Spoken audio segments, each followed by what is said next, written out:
Hi everybody, I guess we're abruptly live. Didn't show my oh man, it didn't show my introduction, which was gonna be, that slide right there. Oh well. It doesn't really matter. Hi everyone, MJ Klein here, and as you can see in my title, we have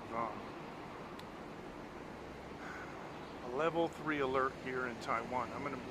I'm using my new DJI Osmo gimbal, and on the side of the gimbal it has a USB-A port, and I am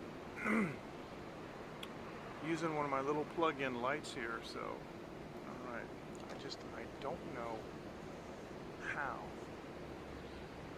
or why excuse me that introduction didn't show, but let's do this. I'm going to start out with this right here. J-Boy, how you doing? Fist bump to you. Yep, I'm on my rooftop. It's the only place I can go,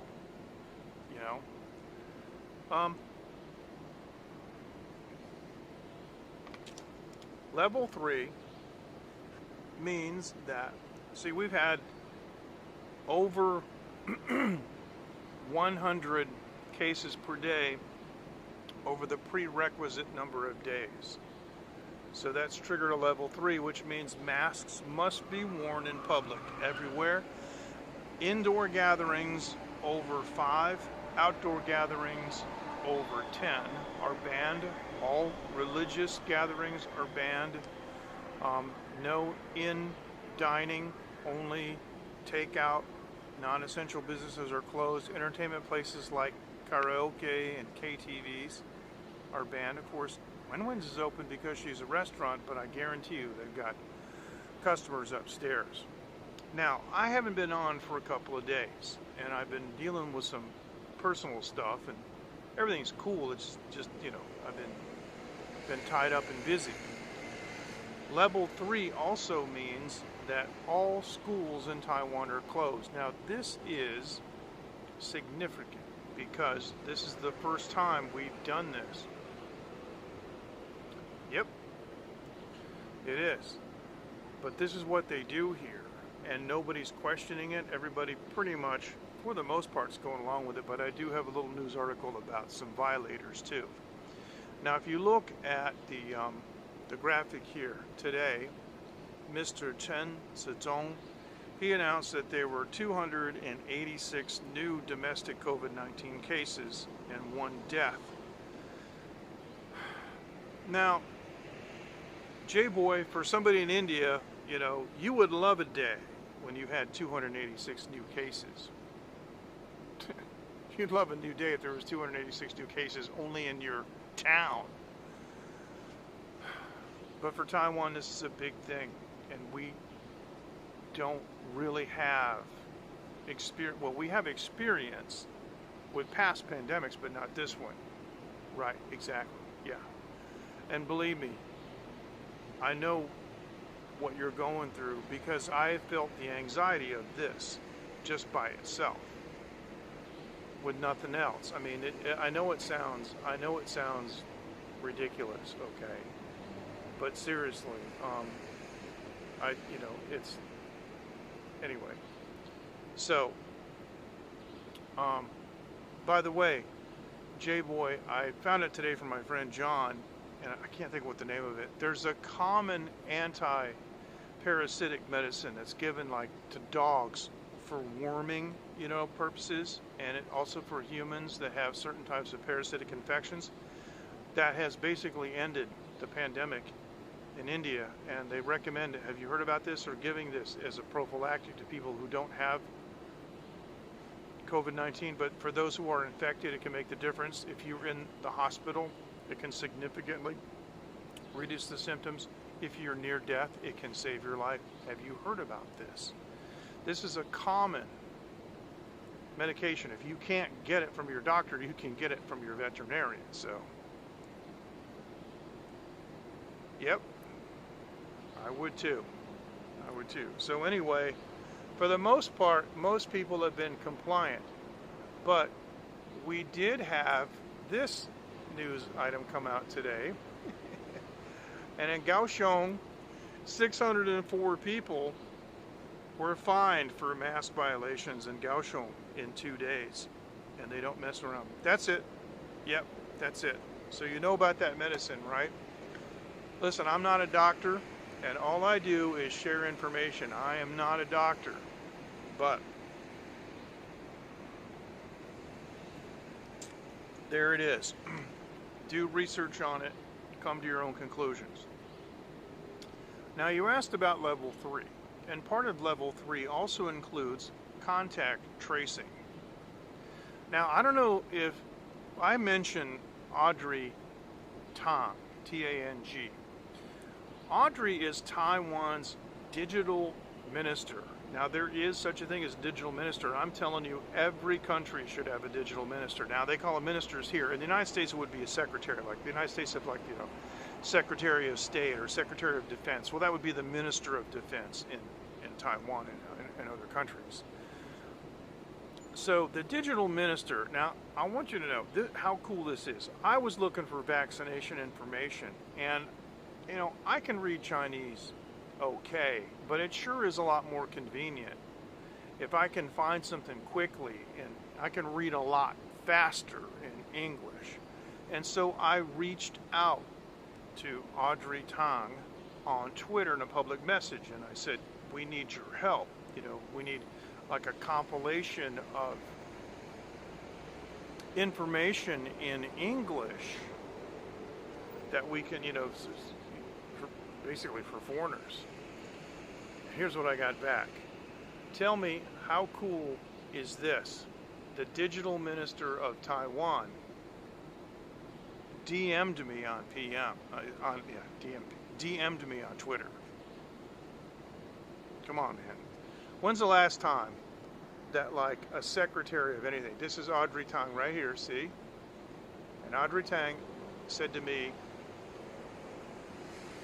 that these particular folks here are working on it, and gave me this site called daxx.tw. That's, you know, the thing too. Yeah, I know what you're saying, and you know, let me tell you, MJ has taken steroids. MJ had a ruptured disc, and I took steroids, and they are bad. They're nasty. They do bad things to you. So understand. Yeah. So, but that one, what's it called? Ivermectin.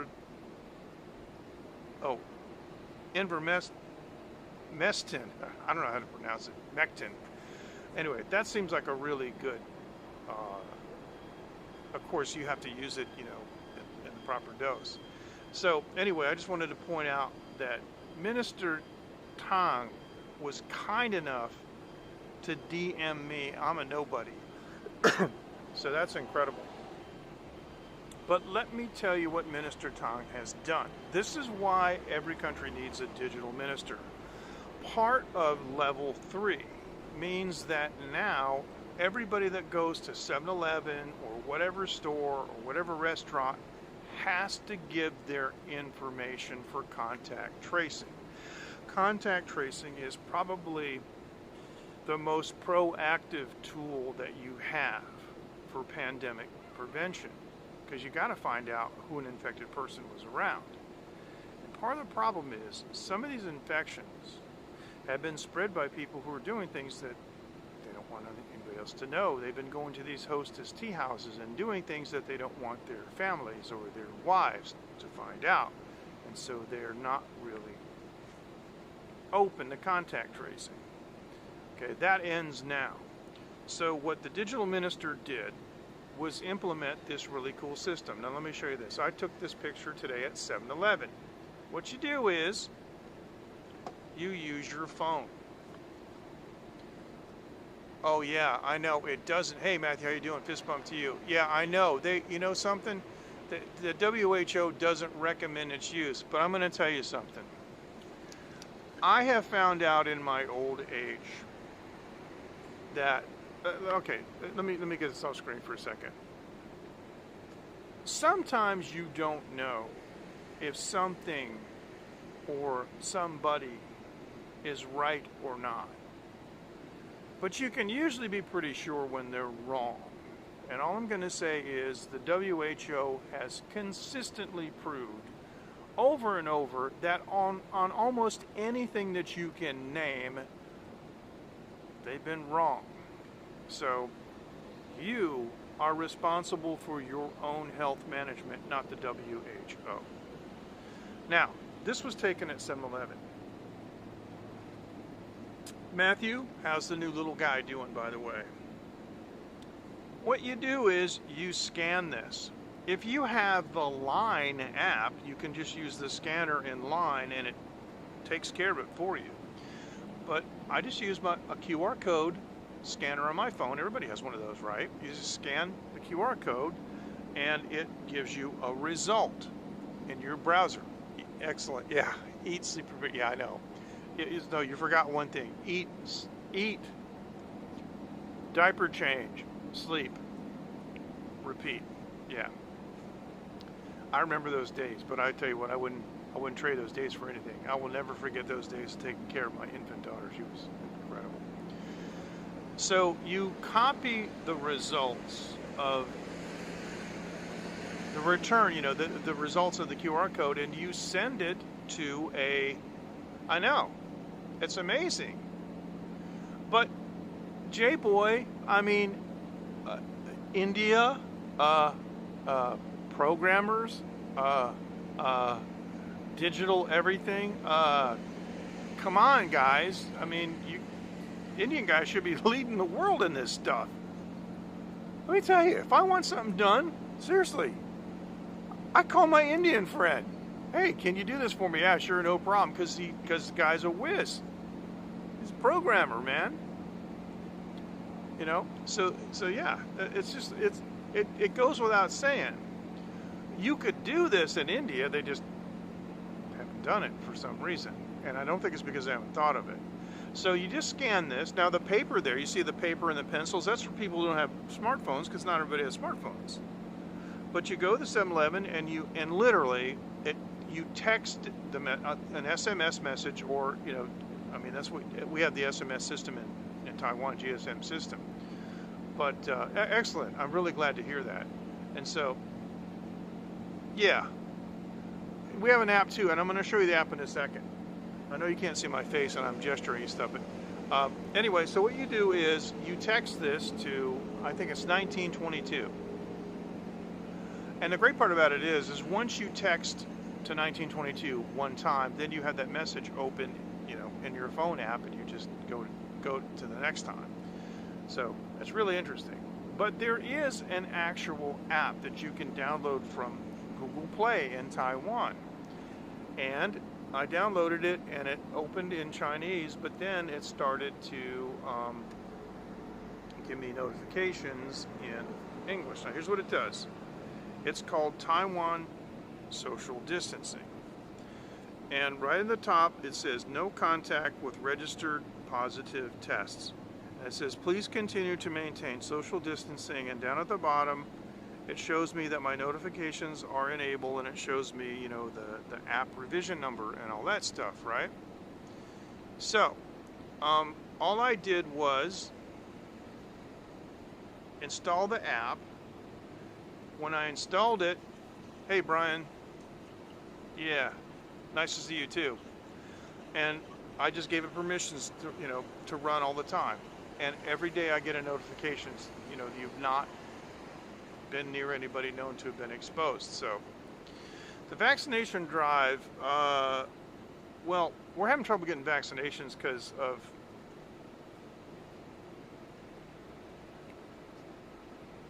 the Taiwan Strait is behind me, you know, and you can see it from the roof of my house. So I'm looking in that direction. So I just want you to draw your own conclusions, but we're not able to get vaccines, but we're supposed to get some by the end of this week. So yeah, that's, Brian, I think, you know, I think that's the minimum. I think government should have been doing that from the very beginning. Now my friend John, United States, who has probably the largest compendium of COVID-19 information I've ever even heard of. He's not a doctor, he's an engineer. And he shared some information with me about spike proteins and COVID-19 vaccines and how the vaccines are actually doing more damage. See, I'm not an anti-vaxxer. That's like an American political thing. I don't do political stuff. But the deal is, apparently the word is out that the vaccines are causing vascular damage. So you got to, use your own judgment. So, yep. Well, everything in North America is politics. Right, Matthew? Like, if you wear a mask, you're a so-and-so supporter, and if you don't wear a mask, you're a such-and-such supporter, right? I mean, that's dumb, but that's how people think. So, I've seen YouTube videos. I saw a YouTube video where a doctor, of all people, took an electronic cigarette, vaping, right? Inhaled a bunch of vapor, which, if you're a doctor and personally, I think if a doctor did that on video, he should have his license removed. Put a mask on and blew the vapor through and said, see, the mask doesn't protect you because the mesh is too small. The viral particles can go through. Yeah, and so can oxygen. Yeah, you have to be able to breathe. It doesn't prove anything. See, the way they prove things. So, okay, so you're a doctor, you go into surgery, why do you wear a mask? I read that one doctor said, well, it's so big things don't fall out of your mouth into the patient. I'm like, well, that's dumb. So, yeah, well, listen, wearing a mask is a personal decision, unless you live in Taiwan, and it's government mandated right now. But here's how you tell whether it works. This is so strange, and I don't hear people talking about this.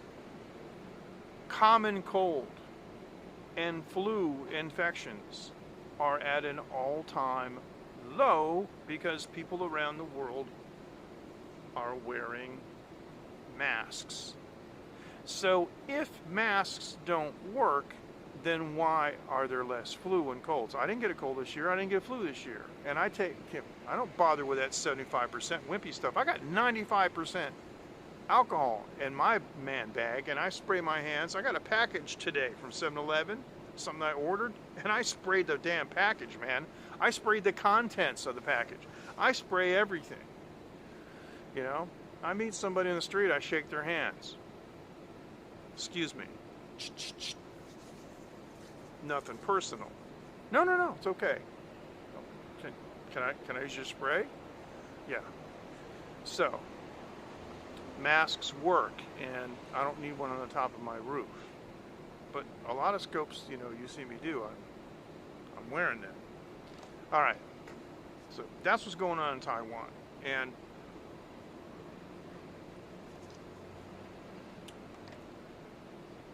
the last YouTube live stream that I did, we had 16 cases. I know, and it's true, but that's good.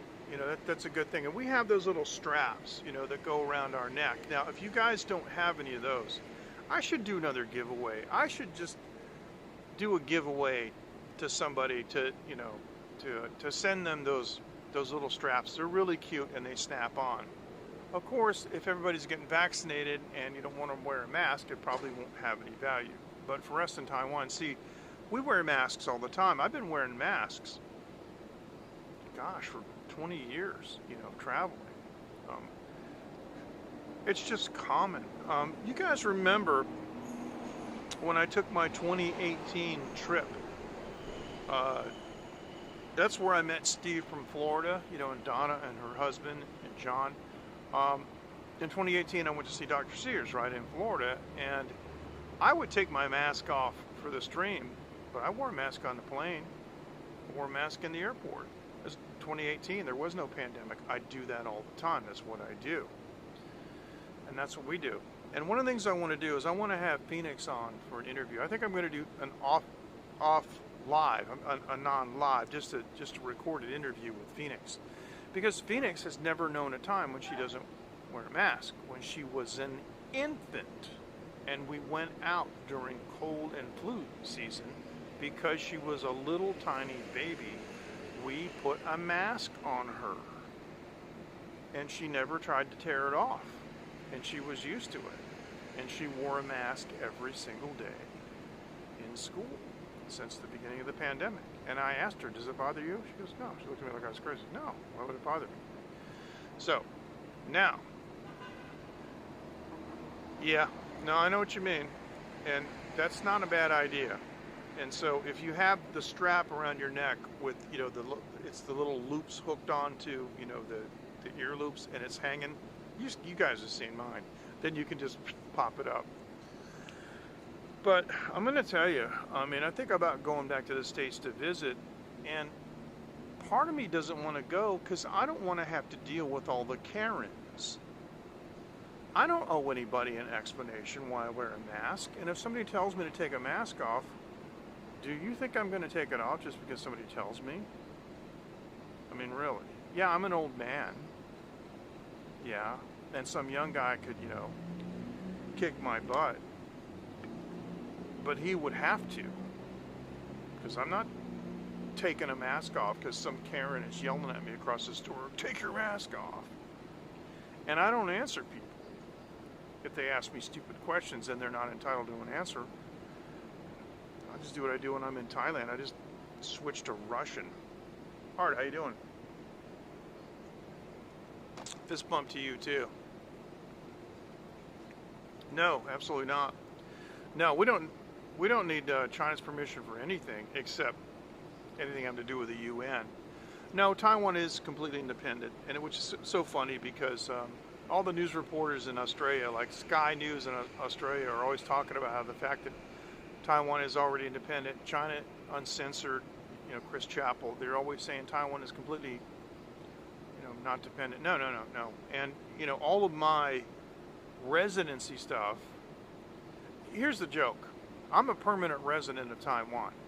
Permanent residency means that I'm not dependent on having a job. I'm not dependent on having a wife. I'm not dependent on anything. I could divorce my wife. I could live on the street as a bum, and I can't be deported because I have permanent residence. If I want to go to China, I have to get a visa.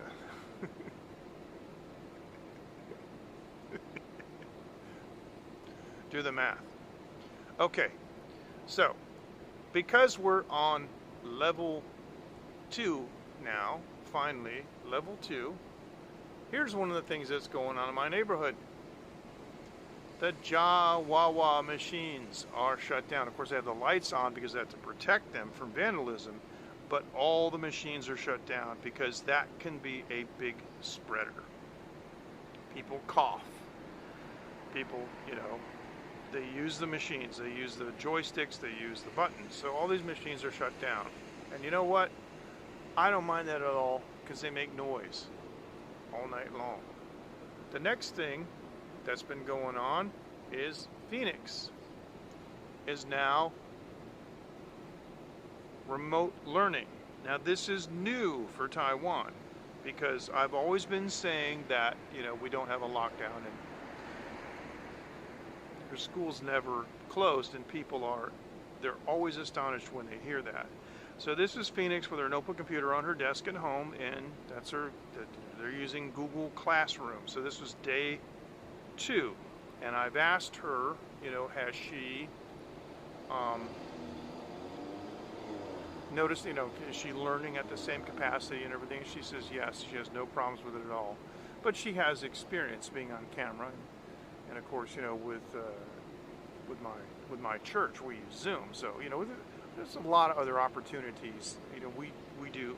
She's been doing Skype with, you know, my sister's grandkids in America for years. So she's used to it. But there's a lot of the kids, you know, apparently happens. There's one kid that all he was doing was like this with his finger on the camera to do this in front of the camera, and he's laughing, he's giggling, and what he was doing was he was shaking the cover of the notebook computer to make the, you know, camera go up and down, and some idiotic stuff that 8-year-olds do.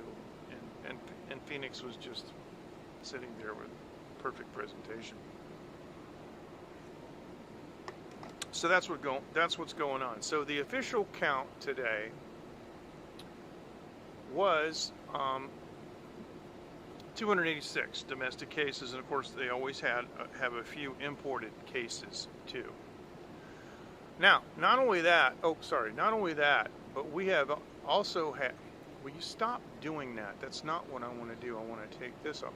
We've also had some pretty bad heat the last couple days. We had a red alert down south. You see the top yellow one? I'm right above that. This is a good opportunity for you to see where I live. There's a little county and it's got like a little finger that sticks out, and underneath it is a little box. That little box is Hsinchu City, and we live just north of that little box. That's in the gray area. That's, you know, that's just above the. Well, I could probably do maybe. Yeah, can I? Yeah, can do this. Yeah. Anyway, this is about where we live, like right in there, I think. Yeah. Let me see if I do this. Right in there. That's about where we live. I don't know if you can see that or not. Okay. And so not only have we had all these issues with local transmission. Now, I have resisted coming on since last week because a couple of things. You guys know that I never do what I do for views. I never do what I do to get subs. You know, I don't care about that. I mean, I'll use keywords and things, okay, to get proper coverage, you know, so people can find the videos, but I'm not looking for, you know, 100,000 subscribers and, you know, 1 million views. I knew that if I started these COVID-19 emergencies in Taiwan, first cases, of, you know, I would have a lot of views. Not when I went on. I didn't do that. But we had a scare in our neighborhood, and I had prepared some materials which I have since deleted because I don't need them. You guys remember me walking a couple of weeks ago to that laundromat, and on the way to the laundromat I pointed out a clinic that I personally go to. And years ago, before I did Taiwan Live TV as a channel on YouTube, on my personal channel, I actually visited a doctor and scoped it. I went into the office and I said, "Do you mind if I live stream this?" He goes, "No." It was amazing. A kid went to that clinic and later tested positive for COVID-19 in this neighborhood. I mean, this neighborhood is in the middle of nowhere. Even though we're the industrial park, we're far away from Taipei, and I'm right on the coast. Like I said, I can see the Taiwan Strait. If I stand up and look past my water tanks, I see the Taiwan Strait. And another kid over there, not very far away, tested positive too. And we're like, uh-oh. And now I was concerned because we never got the contact tracing information because they're kids. You see, there are laws, you know, that protect children and data. And I was thinking, wow, you know, their parents live around here. I've been in this neighborhood for 15 years. I probably know these guys. Heck, I was probably up there hanging out with them, you know, at Mr. Wu's or something and saying, "Hey, how you doing?" And, you know, these Taiwanese guys that I know, I'll go sit at their table. You know, we chat and talk, okay? I mean, I know these people, right? Oh, turns out they were false positive, both of them. So that knocked 2 cases off. So sometimes you're going to see in the coming days and weeks that Taiwan will release a number, and then later in the afternoon or overnight you'll see the revised number, and it always goes down. And I don't know why that is. But many people seem to think that along the Pacific Rim and in Thailand is one place, but in particular Taiwan, that many people have a certain amount of immunity and that they have T-cell reactives And so the T-cell reactors are sometimes used as an indicator of whether a person has COVID-19. But if you think about it, you know, if you've had the measles or the mumps or chickenpox or these childhood diseases, you have the antibodies in your system, and it doesn't mean you have the disease, it just means you've been exposed to it. I think we're seeing a fair amount of that, but I'm not a doctor. All right, let's see what else. Sorry, I'm putting my hand in front. That's just where the light is. Let's see what else that we got going here. Oh yeah, Taiwan has a line group specifically designed for foreign workers. So they have information in English, Filipino, Thai, and Indonesian. Now I am not, and it's interesting that the Filipinos, they use English but not Tagalog. It's very interesting. I'm not a foreign worker, but I joined that line group because I want to get the information, and it's in English. It's really cool. And some of the things that they publish is stuff like this, like what to do. It says on the right, what should I do if I'm tested positive for COVID-19, and what should I do if I've been, what does that word say, if I have been exposed with a confirmed COVID-19 case. And this is really, really good stuff that they've been given to these people. And so, of course, I'm reading this too. And I will go ahead and post all of these pictures and all of this information later on my new site called livestreaming.technology. I've created a new technology forum for live streamers and content creators. And one of the things that I feature on my new forum is individual forums for channels, for your favorite channels like Dave and Osaka and myself, hopefully I'm one of your favorite channels, and others, so that we can interact directly with our followers in a forum, and we can post information. We can even post schedules on a calendar, which is really cool. So that's why I started this, is for information sharing and so forth. And I've been doing some product reviews there and so forth. And it's just getting going. It's not even a month old. We could definitely use your input, and we could definitely use you as users of the forum if you would care to join. It's the registration process is painless, but it's livestreaming.technology. Now, let's talk about some other stuff besides, let me see, did I talk about this yet? Hang on real quick, let me just see what this is. Yeah, this is what I was talking with about J-Boy. Oh, you know what? I see a little red dot there. Oh my goodness, I got to get rid of that red dot. Okay, let me see. I should be able to do that. There we go.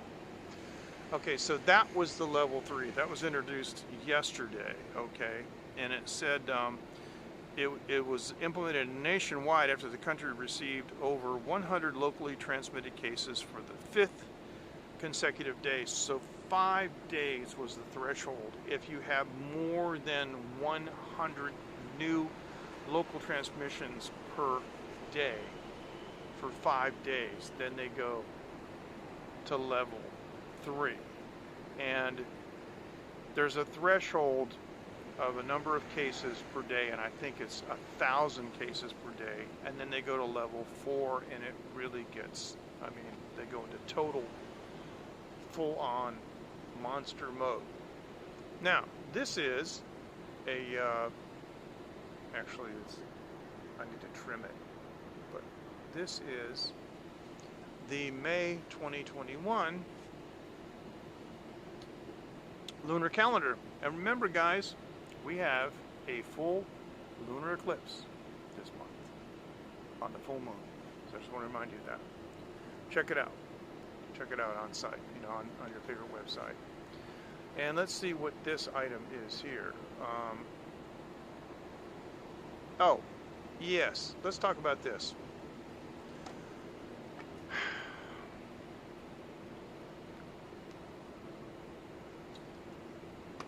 I never saw anything like this until I moved to Asia. Asian parents coddle their kids. I mean, I've been a photographer all my life. And like about, well, this is even before I was married. This was a long time ago. And I met a Taiwanese lady, and she was really nice looking. And I used to do a lot of model photography in the United States, and it wasn't a ploy.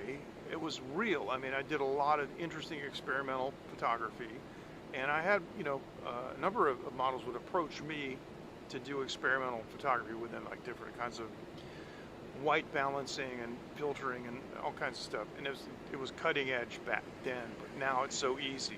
Anyway, the long story short is, I asked a woman who was 26 years old if she would be interested in me photographing her, and she said my mother wouldn't like it. I said, well, don't tell her. But the fact that she was 26 and saying that, then I realized, based on that and many other things, that parents really coddle their children. Another man that I know, married man, 2 children, his wife and his entire family live in their parents' home. And he showed me his new car. And he said, this is the one my mother liked.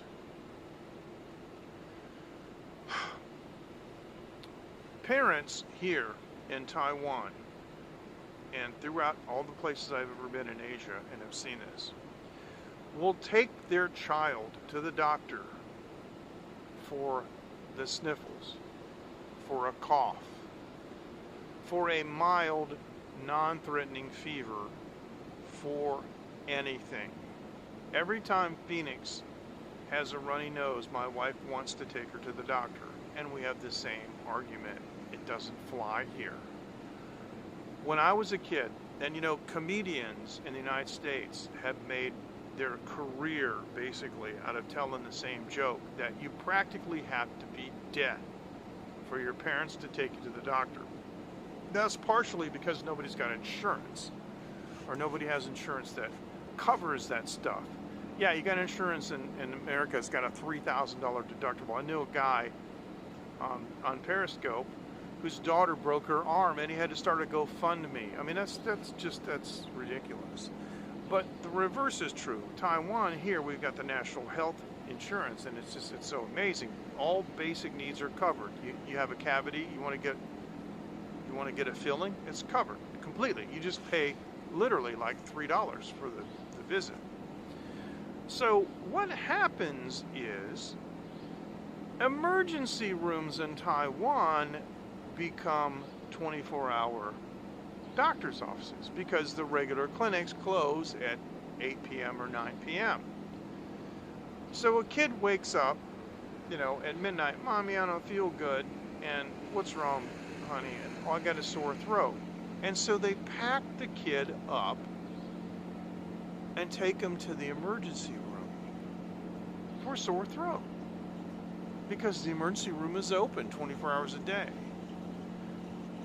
This is utterly ridiculous, but this is what happens. So it's so bad, okay? Well, nobody will give them to us. China's blocking it. There's one company that the Taiwan government had contracted for, I forget, I don't want to say, but it was millions of doses, and they suddenly pulled out at the last moment. Now, we have 3 homegrown vaccines, okay? They're taking a little more time. They said that they should be ready by the end of June. There's 3 homegrown ones. Art, at the end of the day, nobody cares about Taiwan. That's really the truth, in the big picture. Yeah, Brian, you are so right. And I have this discussion, I have this argument every time. It doesn't fly. But here's what's going on. They're urging, okay, against emergency room visits because they had 10 workers test positive for COVID-19. And here, parents are bringing their kids in for a little fever. And so, fevers are only a problem if they're dangerously high. It's the body's natural. Why do you get a fever? Because the body's trying to kill a virus. Viruses can't survive heat. It's real simple. It's just a natural reaction. And in the early days of the COVID-19 battle, many doctors were giving analgesics to lower the fever, and it had disastrous results. And now we know that if you have COVID-19 and you have a fever, let it go. Don't try to lower the fever unless it goes over a certain period of time and becomes dangerous, or it actually goes high enough to become dangerous. But you should not try to eliminate the fever, just protect the patient from too much of a fever. So basically, the way I see it, 6,000 international units of vitamin D3 and just ride it out. It kind of seems like, All right, so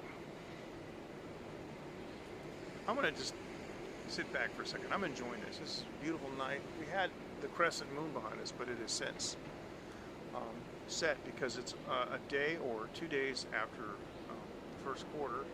It's a little bit overcast, not much going on here. I got my shortwave antenna right here. It is it's an end-fed sloping V. Now, you guys may remember or recall some of the studio streams that I've done. Either I broadcast from the studio or I've just used my phone and broadcast from the studio, and you've seen that beautiful JTS microphone. Finally, I have made contact with JTS, and the JTS representative is sending me 2 microphones to test, and I want to show you. This is cool. The first microphone that they're going to show me, that they're going to send me is and I didn't take these are portrait mode. This is a condenser microphone that they have 2 versions. Oops, sorry, I don't want to do this. I want to do this. They have a USB version, which is the one shown right there. They also have an XLR version. Now, as you can see, it has a volume control on it. It has a status light, and that is just a tripod that the rep is using, but it comes with a really nice stand. And so I'm going to be doing some tests on. I'm not sure which one they're going to send me. There's 2 versions. They may send me both. I don't know. They also have a dual capsule one, which is interesting. I don't know why they have a dual capsule unless it has switchable patterns. Anyway, I'm going to be doing a review on this mic, and I'm really looking forward to it. And it also has built-in headphone jack for, and that would be for latency-free monitoring. So I'm really looking forward to that. JTS, they're going to send this to me tomorrow. I should have it by Monday. This one here. Now let me do this before I do anything else. I'm going to make sure. Okay, this is the coolest of all cool stuff. In Taiwan, we have, and you guys have seen this, these karaoke mics, and I know you have them in the States too. There's a little Bluetooth speaker, that's built into the microphone, right? And so what you do is you get your mobile phone and you Bluetooth the app, and it can be any app. It can be like YouTube, because YouTube has so many karaoke videos. You don't have to even use like a karaoke app, right? So this mic comes in a bunch of different colors, but it also has something that I've never seen before. Now let me do this, and I'm gonna blow this up. If you look in the upper, if you look in the upper right hand corner, you see this little device there that says JTS on it, and it's got a 1/4 inch jack on it, or 1/4 inch plug rather. That's a transmitter. So this karaoke mic, it looks like it has speakers on it, but it can also transmit to like a sound system, like your band's PA or whatever. So I'm really looking forward to getting this thing in my hands because I want to see what it does. Excuse me. I want to see if I can Bluetooth, if it really is what I think it is, and I can Bluetooth to the speakers, and if I plug this jack into like my console or into my PA, because I have an 800 watt sound system that I used to use when I would do live performances. Of course, there's no live performances anymore, but I could set this thing up on my roof, man, and that's probably what I'm going to do, because I want to do a video of how to use this thing, and I set that stuff up on my roof, man, and like if the Bluetooth sound comes out of, you know, the sound system because it goes through the transmitter, I mean, how cool is that? So anyway, I'm really looking forward to seeing that mic and getting that mic too. Now, I have a new gimbal, and I got it last week, and it's the DJI Osmo. It's the OM4, and I bought a case with it. The case does not come with it. Now you notice there's a little black grip on it. That is an aftermarket silicone grip that I got. Actually, it came today, and it's form fitted for the Osmo OM4 and OM3. I got a bug crawling across my screen, and boy, that thing is so cool. As you can see, it fits in the case even with the, you know, with the silicone grip on it, and the case is form-fitting. It's really quite nice, and all the cutouts are there. All the proper cutouts for the thing are there. And here's a close-up of it in the case. You know, it really looks nice. And I mean, I didn't buy it because I intended, you know, to drop it on the ground, but it's got to be able to help it. But there are ridges on it that help you hold it. And the other thing that I like about it is that, you know, that skin oil is very corrosive.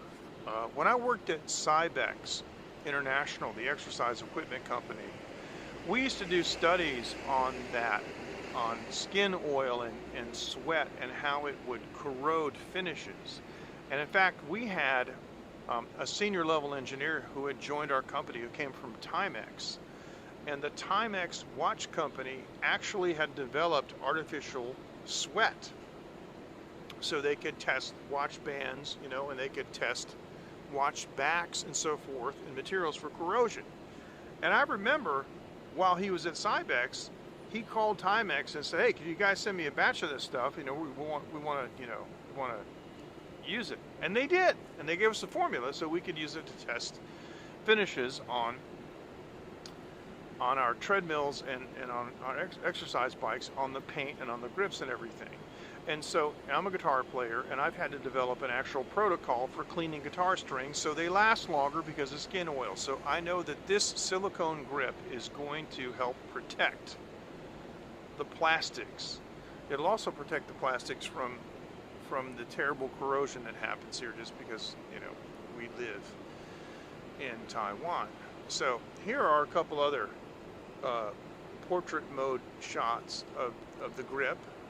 And you know, it really looks nice, and the way that it's cut out, yeah, the cutouts on them and everything, all the controls are cut out, and it's, you know, and I think it makes it look more distinctive too. And not that I really care about that so much, but it's cool. And so that was a pretty cheap thing. Now the other thing about my phone is the way I have a Xiaomi, and it's got, now you've seen mobile phones, and some of the phones have like a little square, you know, where all the cameras are, and some phones have like a strip. You know what I'm talking about. My phone has a strip of lenses. I've got, you know, the telephoto, the normal, which they call wide, and then the wide, which they call ultra wide. Now the ultra wide on my phone is closest to the center.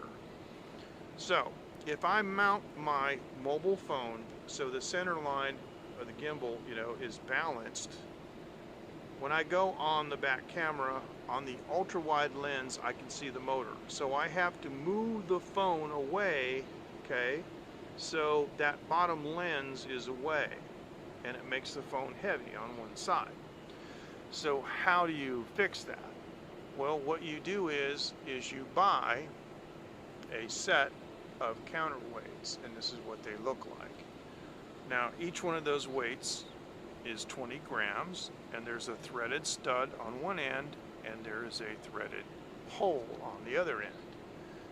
And what you do is you stack them up, and you plug them into a little threaded boss that comes on the DJI that is on the side of the mount.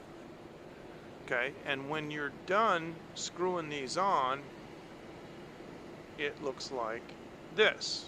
Okay, and you can see it says 20G there, so it says 2040. That's 60 grams of weight. And then what you do is you can see that when that's the clamp that you would put the phone in, and you can see that the end of that weight stack misses the motor. So it's great. That thing can pop up and down and do whatever it wants to do. And so you can offset your phone. Now this is also useful if you like to use aftermarket lenses, because a lot of people these days are shooting movies on mobile phones. I saw a Taiwan movie. It was a wonderful movie. Listen Before You Sing, and it features an Aboriginal tribe in the mountains. It was a fantastic movie, and it was shot entirely on iPhones in 4K. I was blown away. It was nuts. And so one of the advantages of the iPhone is that it does pre-video processing. I had many discussions with this about live streaming services, you know, from the Russian engineers in broadcast, you know, to Jake Song in Korea with Prism. The iPhone is superior when it comes to certain things, and video processing is one of them. And if you're shooting in, like with Filmic, for example, in anamorphic mode, with an anamorphic lens, it can do on-the-fly encode decode. It's just it's incredible, but it's a monster. I mean, it's a huge weight to be hanging off the end of your phone. And if you got it and your gimbal, the gimbal gives up. It's like, no, it's too much weight. I can't hold it up. And you, in the early days, and I commented on this a long time ago, you used to see these people who would on Periscope in particular, they would show their new gimbals, and the phone would be hanging like this on the gimbal, and then they would press the button and it would magically go up like this, and it would go up, and people were like, oh wow, that's so cool. Yeah, well, that's not how you do it. With the power off, the phone should be perfectly balanced, and if it's not, then it means your gimbal is working to hold it up. And I used to say it's a gimbal, not a crane. Okay, so the counterweights allow you to put more weight on or shift the center line of your phone around, so it makes it less damaging and less power consumption, less heat, and less work for the motors to do what they're not designed to do, which is to hold your phone up. They're not supposed to hold your phone up. They're simply supposed to hold it level. They're supposed to compensate. Now I'm using this gimbal right now here in my on my roof, and it has a tripod mount on the bottom, which they all do now. My first gimbal, the Xeon, what in the world did they call that? The first one that I ever had, I don't even remember. The first one I have, it didn't even have a tripod mount on it, because the very bottom of the gimbal, on the bottom of the stick, was a push button to turn it on. So I have this mounted on my tripod, so all I have to do basically is just press this button, and I can take it with me and do whatever I want. And the cool part about it is the light that I'm using is plugged into the USB port on the side of it. So as I go around, the light stays with it, man. I mean, this is like, that's the way to go. That is the way to go. And so, yeah. And I've been using it a lot for the shorts. If you have following my Taiwan Live TV YouTube channel, I've been doing hyperlapses and some other shorts that I have been using the gimbal for, and it is just, I can't say enough about it.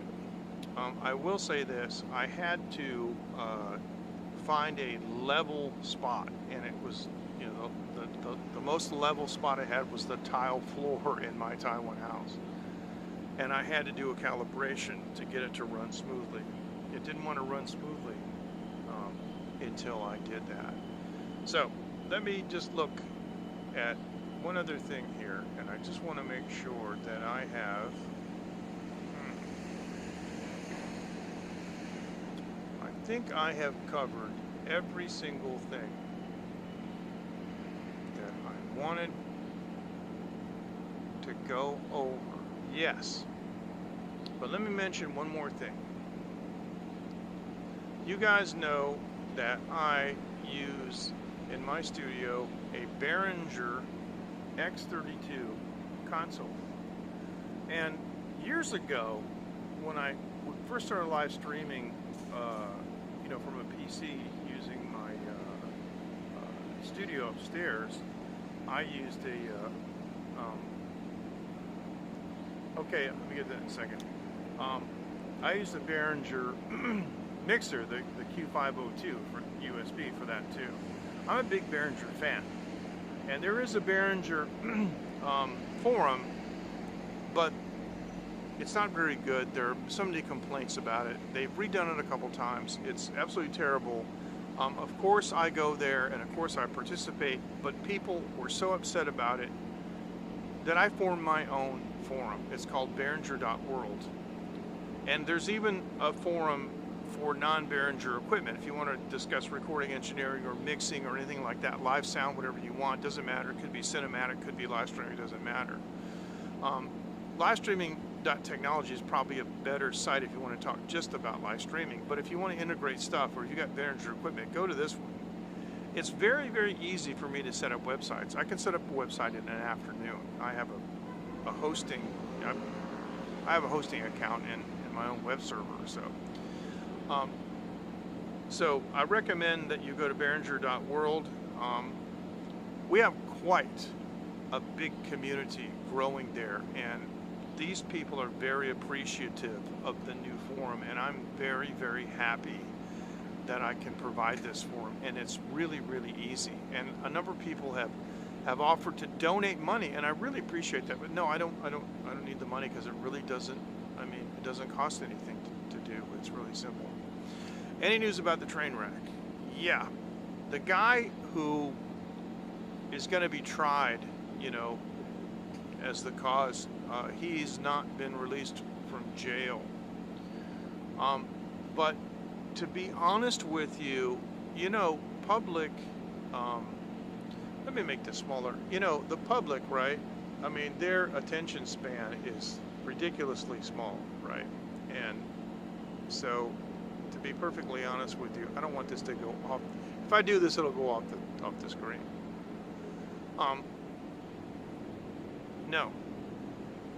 No real new news, because the attention span, it's gone. I mean, everything now is COVID-19. People are just, they're freaking out, you know. And what can I tell you? But there have been some sad stories. You know, there was a Fulbright student. She was 24 years old. I'm going to say this, okay? I've been here a long time. Most of the so-called English teachers that come here are not the kind of people that you want to go, you want to come to any country. A lot of the forums in Taiwan, people say, hey, Patrick, how you doing? You guys, do you know who Patrick is? Okay, Patrick, why don't you come back in about a minute after I told everybody, because I want to save you from the embarrassment. Patrick is excellent. Patrick is from France. He's a PhD computer scientist. He's the guy that wrote the software automation system for mixing that I have been using with great success with my Behringer N32 console. And what's really great is he's been able to expand that out into the new Behringer Wing console series, and I couldn't be happier. I think it's fantastic, because basically he wrote it for me because I asked him to do it. It was kind of like, hey, can you do this? And he was like, yeah. And you know, I mean, what I love about Patrick is he's up for a challenge, you know, and it was a challenge, and I gotta tell you, he put up with me a lot, because every time he Patrick, when I go back and I review some of our communications, right? It's like this. So can you do this? Maybe if I do this, and a lot of technical explanation, and I'm pretending that, oh yes, pretending that I know what you're talking about. No. Oh yeah, okay, I see your point, right? And then he does it, and I go, okay, this works. Now what about this? And I must have done, what about this? What, maybe 100, 200, 300 times? I don't know. But every time we would reach one level, I'm like, I got another idea. And I can imagine, so, you know.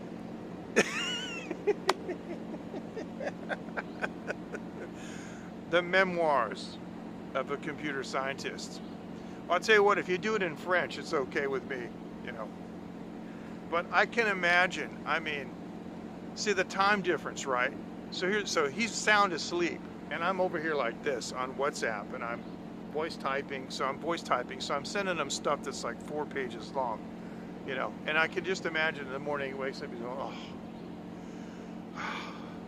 And he's telling his wife in French, yes, I got another message from that guy in Taiwan. Excuse me, I'm going to be busy for the next 45 minutes while I read this, so. It's funny, it's great. Glad you could join us. Thanks so much. How are things? And Patrick owns so many properties that sometimes I forget where he is. So where are you viewing from right now? And how are things with regard to the pandemic? We've been talking about the pandemic tonight. Sorry about this light. The light's plugged into the side of my gimbal and it's casting shadows. But let me just say this. And Patrick knows this. When I decided that I wanted to build a new studio and get back into recording after being out of it for over 2 decades, you know, I knew I was going to have to, you know, rely on like DAW recording, but I just, okay, south of Leon, okay, going down, excellent. If you review the the replay of this broadcast, early on I was talking to J-Boy, who's in India, because one of my friends, John, told me about this medicine that apparently has a dramatically, profound positive effect on COVID-19, and I can't think of what it is. It's basically an anti-parasitic, and you might want to take a look at that. But anyway, when I was, I knew that I wanted a console in my studio. I didn't want to mix with a mouse in a DAW and do envelopes and everything. I just, I don't come from that world. I come from the football field long, world of consoles where you need 3 guys to do a mix, and that's where I come from. And I already had the analog console, and I wanted a digital console, and so I decided on the M32, X32 actually. I decided on the M32, but I settled for an X32 because it was almost impossible for me to get an M32 in Taiwan. The long and short of it is my decision was based partly on the information that I had found that Patrick had produced, and I watched videos that he produced far in advance of when I contacted him. Now, he had no idea who I am, had never heard from me. So once I got my X32 in place and was all set up, then one day I went,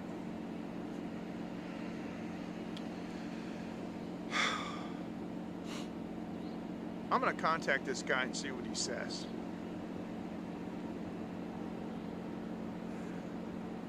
And the rest is history.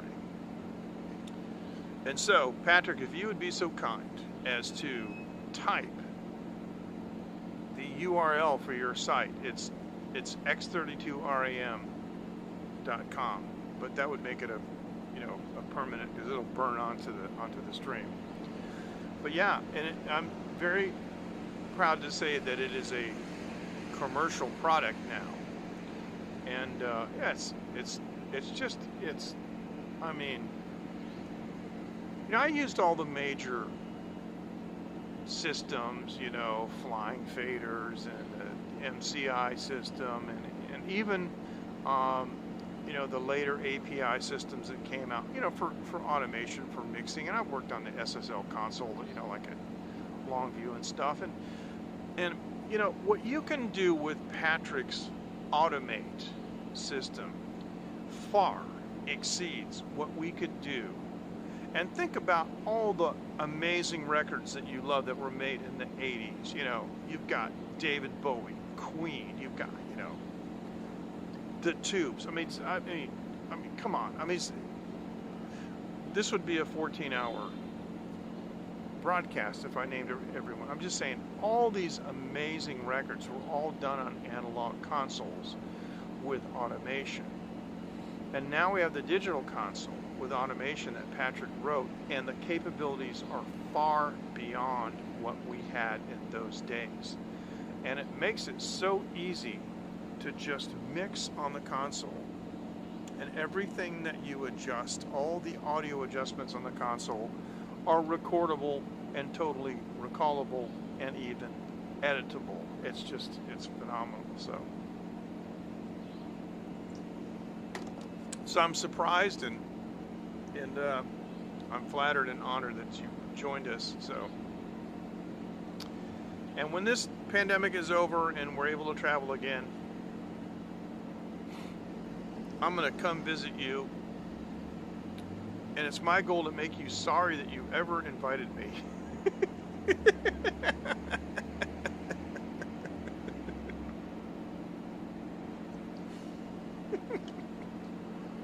Hey, what are friends for, right? Patrick is quite an eclectic guitar collection, and he's just built, and he showed me pictures of it.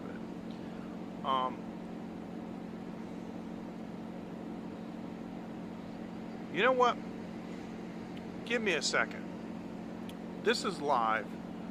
I got Prism Live Studio. Hold on a second. I'm going to get rid of this Behringer World thing. I'm going to go up here, and I'm going to go here. Let me see what I can do. Let me go here. Give me a second. Give me a second, guys. Yeah. Okay. Watch this. Okay. Now, this is the power of Prism live stream. Watch what I'm about to do.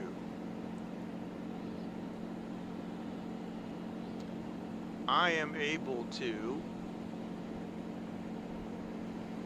show you the pictures that Patrick has shared with me on WhatsApp of this amazing guitar that he built. Okay, are you ready?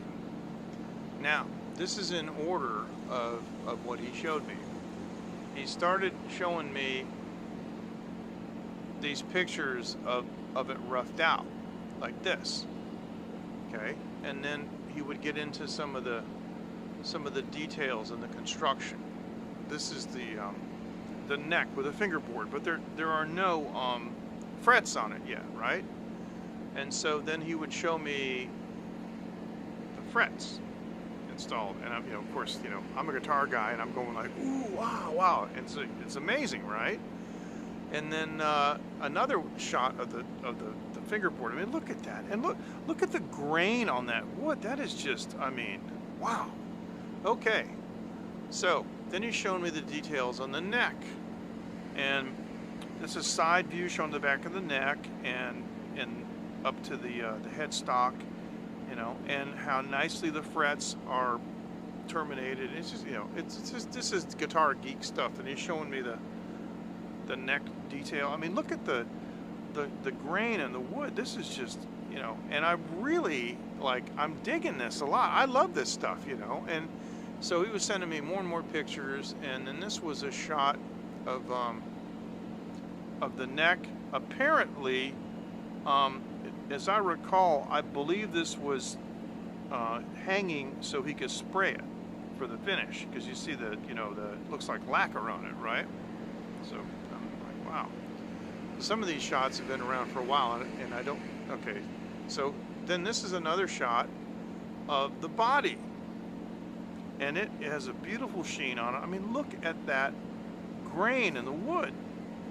And so now, so again, this is being, this is part of the finish, right? And this is some of the detail here of the, well, some of these, probably should be rotated, but anyway, it doesn't matter. But that's showing, the routing, and those are string holes.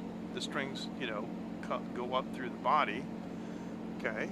And then more body shots. I mean, look at that. That is just, and the cutouts.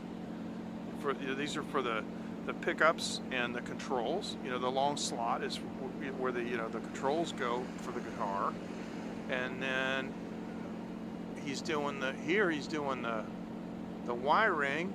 Okay, see, because Patrick's not just a computer scientist, and I mean he does electronic stuff too, and which is really cool because you can talk circuit stuff with him too. So there you go, and this is what it's starting to look like. And let me turn it this way. So this is, now you're starting to go, yeah, look at this. Okay, and it's got the controls on the control plate. It's got the bridge on it, and the bridge pickup, and then the neck pickup. It's got the white pickguard. Now, as I recall, he wanted a different color for the pickguard, but he likes this one. Now, the nut at the top, at the end of the fretboard, that's on, and you also see the tuners, where you tune the strings. It's all on. So this thing is really coming together. And then this is a close-up of the back of the headstock and the tuners. And boy, they look nice. And these are locking tuners. That's what it looks like. And I've never seen those tuners before. The locking tuners I have on the Brian May are slightly different, but at any rate, these are really high-end tuners. Okay. And then he showed me, and I gotta turn this on the side because you got to see this larger. Then he showed me a final shot of the guitar, and this is what this beauty looks like sitting on the stand. I mean, look at this thing, ladies and gentlemen. This is a masterpiece, and he built it.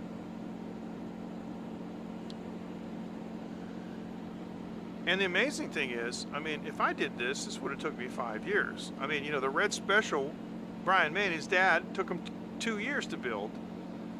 He did this. How long did it take you to do this? Like 2 months? In your spare time? Not even. I mean, I don't even know what the dates are on these guitars, but I remember when you were sending me these pictures, I was flabbergasted at how quickly this was done. Now, I like the way this guitar picture is oriented because it's oriented the way that it would look if you were playing it. The volume controls are at the bottom, and the tuners are on the top. So this is the power of prism live studio because Patrick had sent me these pictures via WhatsApp over, well, I guess it was 2 months ago he started that. I don't know. So you may not even be with us anymore in the broadcast, but that's okay. So I think what I'm going to do, just because I can, I've got this this new gimbal, and I want to stand up for a second. So let me do this. I'm going to unhook it from the tripod, and I'm going to move the tripod out of the way. Oh, and let me do this, and let me show you what's going on here in the neighborhood. And because I've got the light on the USB port, I can turn it around, I think, yeah.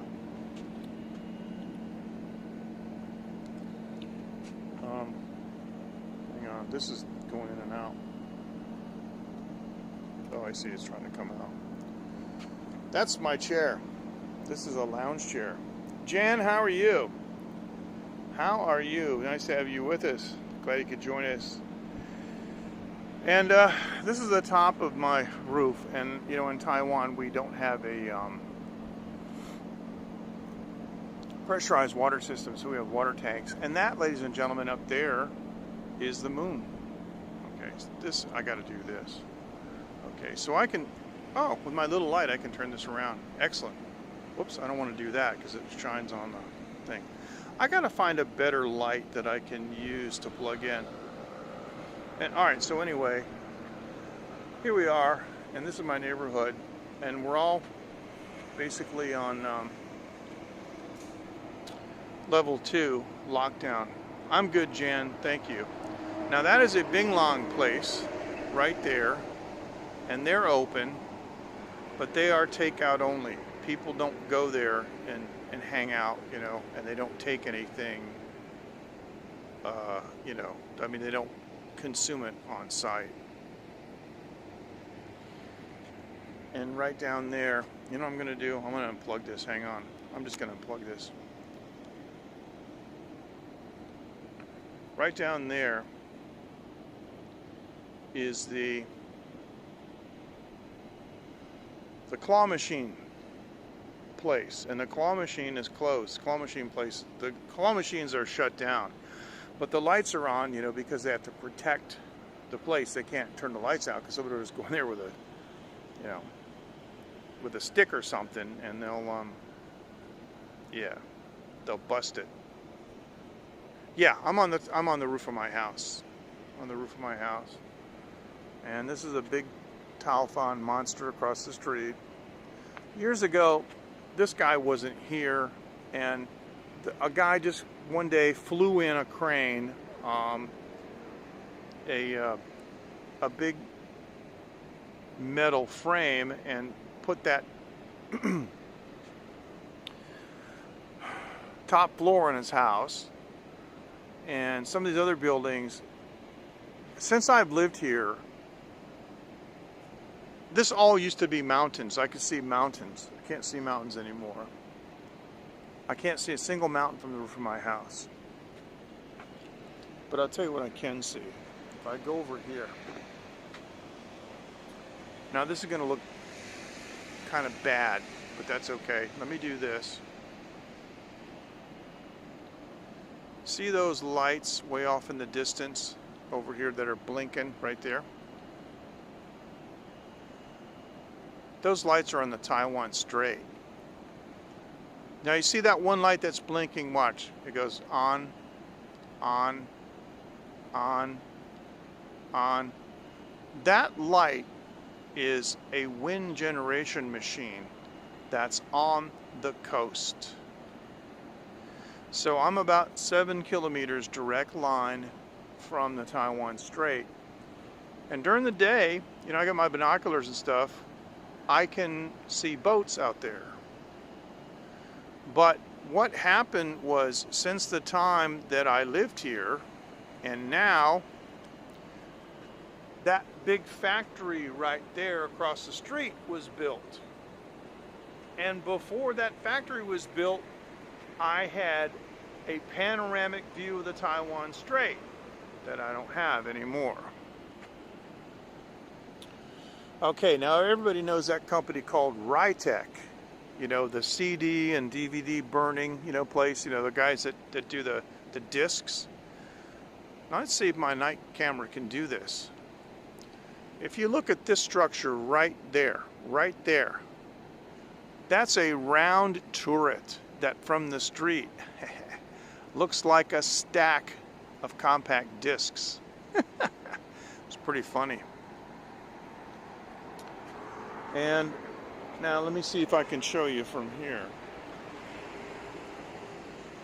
Gotta be careful, I got a couple bricks up here, and I might, you know. Okay, that building right there is Giga Storage. We got some big companies here. Panasonic is here down the street. Let me show you something if I can see it. All right, I can. There's a tower way off there. Now hold on. Okay, you guys see that tower right there? It's kind of fuzzy because it's you know, it's digital, but right there is right there is a tower. See, it's got the come on, man, stop doing that. There you go. The tower has the lights on it, the blinking light at the top, and the red beacons on the side. That's Mitsubishi Elevator, and that tower is a test bed for their elevator systems. Because, you know, they build a new elevator some kind of system, they got to test it somewhere. That's a multi-story, multi-elevator shaft tower test bed, and that's in my neighborhood. Now let me do this. I have a shortwave antenna that I have put up here, and I use black wire like an idiot, so I can't see it. Just want to make sure that I don't run into it and clothesline myself. It's actually kind of low down here. Okay, I'm going to go underneath it, and I'm going to go over here to the other side. Now my house is really interesting because it's what you would call a townhouse, I guess, or a condominium in most places. But this is the I might have to do this. I might have to plug my light back in and show this. Hang on. Give me a second. Hold on, I'm trying to find it here. Okay. These are the fences, you know, that like run along the back of the houses. But you can see mine is offset. My house is offset by about a meter 10. So the back of my house is actually behind. See, there's the corner of my house, and it's behind. And the top floor of my house is actually clad in metal, which makes it really good for having a studio, because then I don't have to worry about RF and stuff. But this is the industrial park, and this is just what it looks like on the main drag. And it's now, as you can see, covered with trees. When I lived here, when I first moved here 15 years ago, these trees were tiny, and now they're so high I can't even see the road. But there's the main factory behind me. And this big building over here is Panther. And they're some kind of supposedly world-renowned testing facility, which I don't know anything about. But I will tell you this. Solar is huge in Taiwan. And within a 10-kilometer radius of this location here are over 50 solar companies that do all kinds of things. Amazing technologies. And right over here on the next block is one of the larger LED distributors. So there's stuff all around here. It's pretty amazing. And then we're back to the lights here for the Taiwan Strait. So I kind of enjoy showing this stuff, but it's kind of hard at night. But I've shown this stuff before on during the daytime. Now, one more thing. in May of 2007, Taiwan Air Force Jet 5371 crashed in our neighborhood. I was the last person to photograph the plane. I just happened to be on my roof. They were having exercises, and the plane went right across here and across these structures behind them. It went up behind this building, flew behind it, and crashed, killing both pilots. The Taiwan Air Force visited my home. They actually included me in the investigation because of my GIS background, and it was really interesting. It's been hard for me to talk about for many years, but all these structures are kind of infamous because of the 5371 accident. And if you just search on 5371 military jet accident, you'll find the story. And I blogged on it years ago, and I have a Flickr, account. I've had a Flickr Pro account for years, and all the pictures are there, including the Air Force guys in my house. What they'd done is they had printed all my pictures out, and they were using triangulation to figure out. Now, I also had a couple of civilian Taiwanese guys who are researchers, and they came over here and they set up a GPS transit by Nikon, the company, or Nikon, right where I'm standing. And they were able to determine by using Photoshop and looking at my photographs at the pixel size and comparing them with, the known dimensions of a jet, they were able to actually determine how far away and the altitude, because they knew the altitude where I'm standing, and they knew the altitude, for example, of those water pipes up there in that water tank, which the plane flew past. And I had my camera on continuous, rapid fire, so it took a shot like every 0.7 seconds. And so they were able to plot that and make, it's amazing, they made a 3-dimensional plot of the last 13 seconds of the jet, of its life, in 3D on Google Maps. And what we determined was the rudder was locked. They had an equipment failure. So what they did was they used, the only thing that worked was the ailerons. They inverted the jet, and they purposely crashed it into the military base, which is at the end of this block here. They cleared the wall by 5 meters. I was told that personally by the Taiwan Air Force. And the reason they did that was because there are 2 schools in my neighborhood, and they're on this street right here. They're just up there, and that's where the jet flew. The jet flew this way. All those pilots had to do was pull a little lever under their seat, and they would be fine, because it would just pop the canopy and they would eject. But they're trained not to over civilian population. So those guys were like the biggest heroes. And the unfortunate thing is, politics being what they are, the country could not admit to the aging F5F having some kind of a failure. So they posthumously promoted them a rank, and they bumped them up in rank and blamed the accident on pilot error, when I know for a fact my photographs clearly show, and if you excuse me, if you look at, if you do a search on 5371 military jet accident and you find my photographs and you look at every one of them, the rudder is locked left. It is amazing what they can do, isn't it? The rudder's locked left. I'm sorry, guys, I'm sorry. I'm not a pilot, but I know what a rudder does. I know what ailerons do. And yeah, I know what...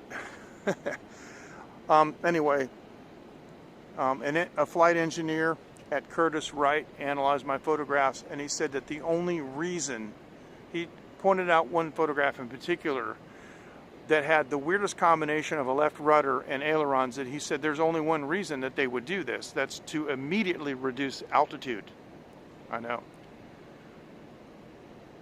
That's what he said. These pilots had in their mind, the pilot intended to immediately reduce the altitude of the aircraft, because that's the only thing that would result from this very bizarre and odd combination of control surfaces, of their positions. And that's what happened. The rudder locked, and they realized, well, we got one choice. Now, I'll tell you one more thing. I had a Taiwan Air Force pilot standing on my roof. This guy's nickname is Titan. Now, you guys know me. I'm 191 centimeters tall and 6'3". This guy looked me in the eye. He's the biggest Taiwanese guy I've ever seen. And he's built like, he looked like Adonis. And he stood in front of me. And this guy's eyes were misty. He said and he was there. He was on site. He was part of the investigative team. He said, when we examined the cockpit, because the F5F has a pilot and a co-pilot, there's two men, they found their hands still on the controls, but their bodies were thrown clear in the crash. These men had a death grip on the controls. They were not going to let go. They were not going to eject. They flew the plane into the ground on purpose. Then Titan shrugged it off. He said, that's just what we're trained to do. He told me that something similar happened to him over Penghu, which is an island chain between China and Taiwan in the middle of the Taiwan Strait. He said that he had engine trouble over Penghu, and he could not eject because it was over the island, over the civilian population. I said, what did you do, man? He said, well, I thought I could see a clearing, so I flew towards the clearing. And what happened was, when he got to the clearing, he could see the beach. And he realized he still had enough altitude that he could at least make the beach. So he continued to fly even though he was low. And then when he made the beach, he realized that he had just enough altitude that he could eject over the water. So he pulled the ejection seat as he cleared the beach. But he told me that he was technically too low. His parachute did not fully deploy. He was seriously injured in the impact because, basically what happens with an ejection seat is a couple rockets, they take the seat and they eject it away from the plane at high speed. And so you're, how many hundreds of meters high are you? If you're not high enough altitude and your parachute doesn't open, you have to suffer that fall. And he fell into the ocean, and he spent a considerable amount of time in the hospital, and he's okay now. But that's what these guys do. So my personal interaction with the Taiwanese military is that these guys are a lot tougher than they're made out to be.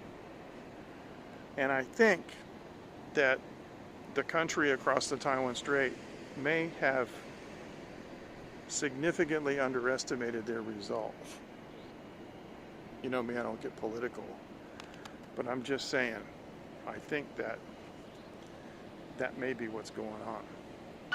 All right, that's interesting. And I wasn't actually intending to get into any kind of those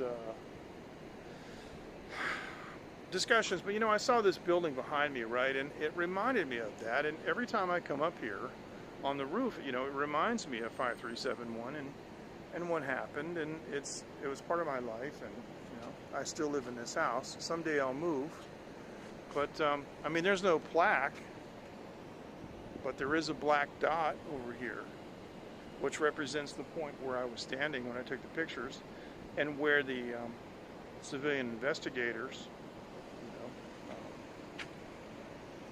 stood when they did their investigation. These investigators have gone on to make a book in Chinese about Taiwan's role in World War II, and they were able to use my father's map, the map that my father gave me from his B-24 squadron, and it was a mission planning map. It's the only map that's still in existence, and it shows bearings and distances to bombing targets from their base in China, all along the coast of Hong Kong, all the way to the Mekong River. My father told me that they were doing bombing runs with the B-24 Liberator at sea level in the Mekong River. It was incredible. So those are stories for another time. Anyway, I'd like to thank everyone for joining. It's been too long. I gotta say good night. Thanks for joining. And get a chance, please join us on livestreaming.technology. If you're a Behringer fan, Behringer.world. But as always, you can find us at TaiwanLive.tv. Thank you guys.